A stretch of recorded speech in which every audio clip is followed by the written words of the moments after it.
അല്പനേരത്തെ ചിന്തയ്ക്കായിട്ട് വിശുദ്ധ യോഹന്നാൻ എഴുതിയ സുവിശേഷം 3:36 ഇങ്ങനെ വായിക്കുന്നു. പുത്രനിൽ വിശ്വസിക്കുന്നവന് നിത്യജീവനുണ്ട്, പുത്രനെ വിശ്വസിക്കാത്തവനോ ജീവനെ കാണുകയില്ല, ദൈവക്രോധം അവന്റെ മേൽ വസിക്കുന്നതേയുള്ളൂ.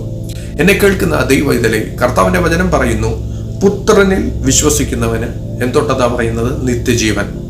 അപ്പോൾ പുത്രനിൽ വിശ്വസിക്കാത്തവനോ നിത്യജീവൻ ഇല്ല, നിത്യജീവൻ അവകാശിയായി തീരത്തില്ല. യേശു ക്രിസ്തുവിൽ വിശ്വസിക്കുന്നവൻ മാത്രമേ നിത്യജീവന് അവകാശിയായി തീരത്തുള്ളൂ.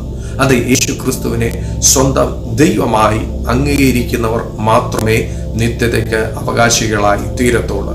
യേശു ക്രിസ്തുവിനെ ദൈവമായി അംഗീകരിക്കാത്തവരും നിത്യജീവന് അവകാശികളായി തീരത്തില്ലെന്നത്ര കർത്താവിന്റെ വചനം പറയുന്നത്.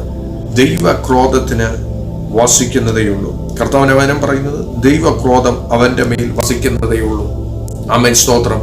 ഇതുവരെ എന്റെ കർത്താവിനെ സ്വന്തം രക്ഷിതാവായി സ്വീകരിച്ചിട്ടില്ലാത്തവർക്ക് ഇന്ന് പകലിൽ ഒരു സുവർണ അവസരമാണ്. കർത്താവ് നിങ്ങളെ ഇന്ന് പകലിൽ സ്നേഹിക്കുന്നത് കൊണ്ടാണ് ഈ വചനം നിങ്ങൾ കേൾക്കുവാൻ ഇടയാകുന്നത്. ഈ ദൂത് ഇന്ന് പകലിൽ കേൾക്കുവാൻ ഇടയാകുന്നത് കർത്താവ് അത്രമാത്രം നിങ്ങളെ സ്നേഹിക്കുന്നു. ആമേൻ, സ്തോത്രം. കർത്താവിന്റെ വചനം റോമർക്ക് എഴുതിയ ലേഖനം 10:9 ഇങ്ങനെ വായിക്കുന്നു. യേശുവിനെ കർത്താവെന്ന് വായിക്കൊണ്ട് ഏറ്റുപറയുകയും ദൈവം അവനെ മരിച്ചവരിൽ നിന്ന് ഉയർത്തെഴുന്നേൽപ്പിച്ചു എന്ന് ഹൃദയം കൊണ്ട് വിശ്വസിക്കുകയും ചെയ്താൽ നീ രക്ഷിക്കപ്പെടും. കർത്താവ് നിങ്ങളുടെ സമ്പത്തല്ല ചോദിക്കുന്നത്, നിങ്ങളുടെ പൈസയും നിങ്ങളുടെ സമ്പത്തും നിങ്ങളുടെ യാതൊന്നും അവന് വേണ്ട, നിങ്ങളുടെ ഹൃദയം മാത്രം മതി. ഹൃദയം കൊണ്ട് വിശ്വസിച്ചാട്ടെ, ഹൃദയം കൊണ്ട് യേശു ദൈവമെന്ന് വിശ്വസിച്ചാട്ടെ. അങ്ങനെ ചെയ്താൽ നീ രക്ഷിക്കപ്പെടുമെന്ന കർത്താവിന്റെ വചനം പറയുന്നത്. വായ് കൊണ്ട് ഏറ്റു പറഞ്ഞു, ഹൃദയം കൊണ്ട് കർത്താവിനെ വിശ്വസിച്ചാട്ടെ. അവൻ മാത്രമേ വിടുവിപ്പാൻ ശക്തനായുള്ളൂ. നിങ്ങളെ നിത്യതയ്ക്ക് അവകാശികളായി തീർക്കുന്ന ഒറ്റ ഒരു ദൈവമേ ഉള്ളൂ, യേശുപ്പൻ. ആമേൻ, സ്തോത്രം. യേശു ക്രിസ്തു മാത്രമാണ് ഹല്ലേലൂയ നിത്യതയ്ക്ക് നിങ്ങളെ അവകാശികളാക്കി തീർക്കുവാൻ എൻ്റെ സ്വർഗത്തിലെ ദൈവം യേശുവിന് മാത്രമേ സാധിക്കത്തുള്ളൂ. അതുകൊണ്ട് ഇന്ന് ഈ പകലിൽ നിങ്ങളുടെ ഹൃദയത്തെ ഒന്ന് കൊടുക്കാമോ?